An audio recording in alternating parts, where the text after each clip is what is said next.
Is a dopamine menu real? And what is AuDHD? Hi, I'm Dr. Andy Kahn, licensed psychologist, and here to answer some of the internet's biggest questions around ADHD terms and trends.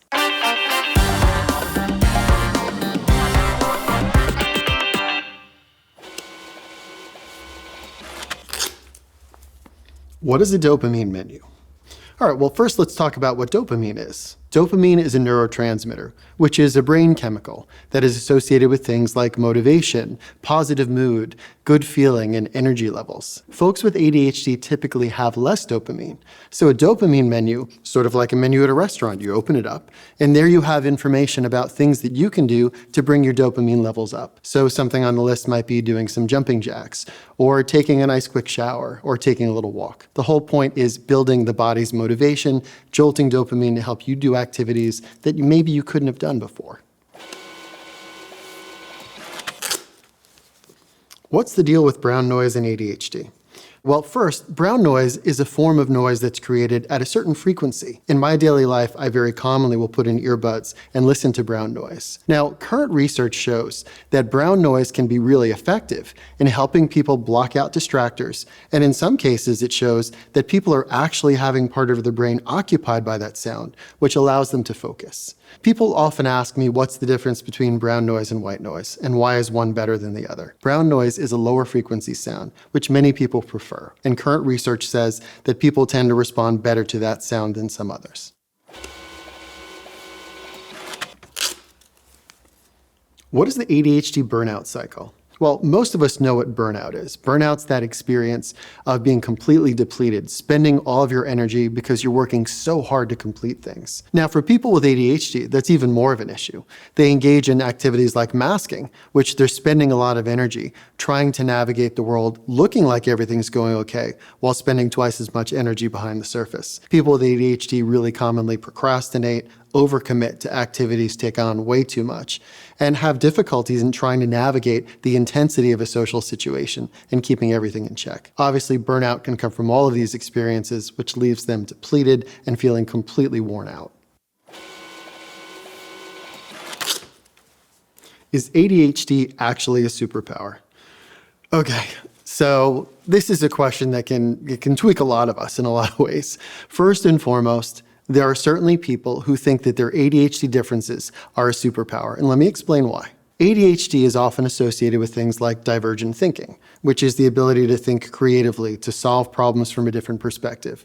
The actions of hyperfocus, or getting really deep into topics that you're interested in. If that's something that you're doing for work or things where you're being successful, some of those folks might refer to their ADHD as a superpower. Now, for people like me and for many people I know, we think of ADHD with regard to things that impair us and make life harder. Being inattentive, struggling to do executive tasks like organizing and planning.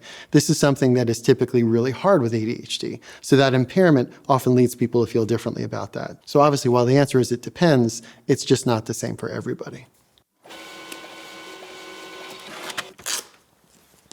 Top ADHD hacks.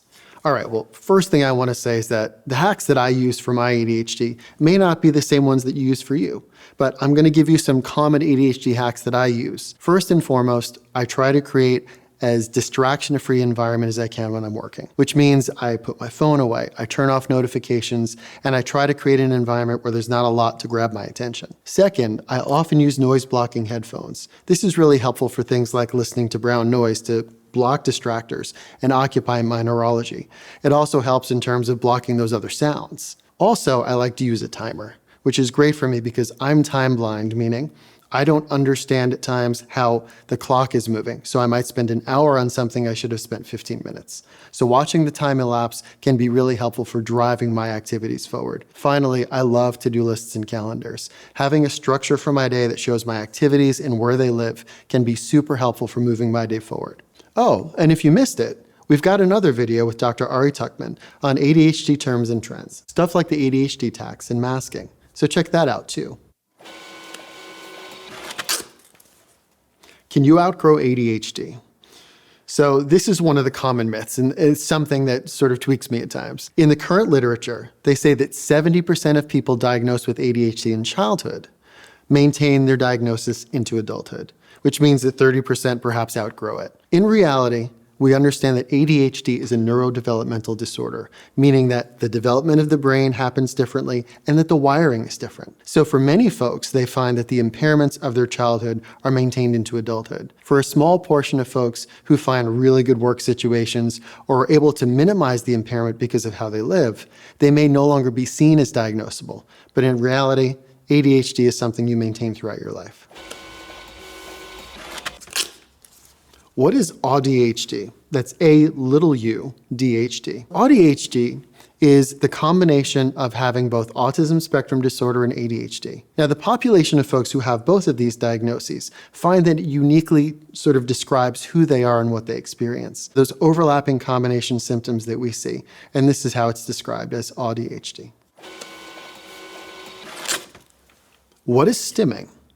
So stimming is an involuntary form of body movement that's typically repetitive. We commonly have seen this in autism spectrum disorders, where kids might do certain movements with their body, they might tap on things, they might move their arms, or they may engage in things like humming behaviors. But we also see it very commonly in kids and adults with ADHD. The movements may be a little more subtle, like a bouncing leg, tapping a pencil, or doing some humming. But it can also have some of the same function, which is to help self-soothe and to take care of their bodies in space. They're not always aware they're doing it, so it may be hard for them to alter those behaviors without help. Have any questions we didn't answer? Try asking the Understood Assistant, a free chat tool on understood.org. It'll give you quick answers and customized tips based on expert vetted resources. Thanks for watching, and make sure to subscribe for more content like this.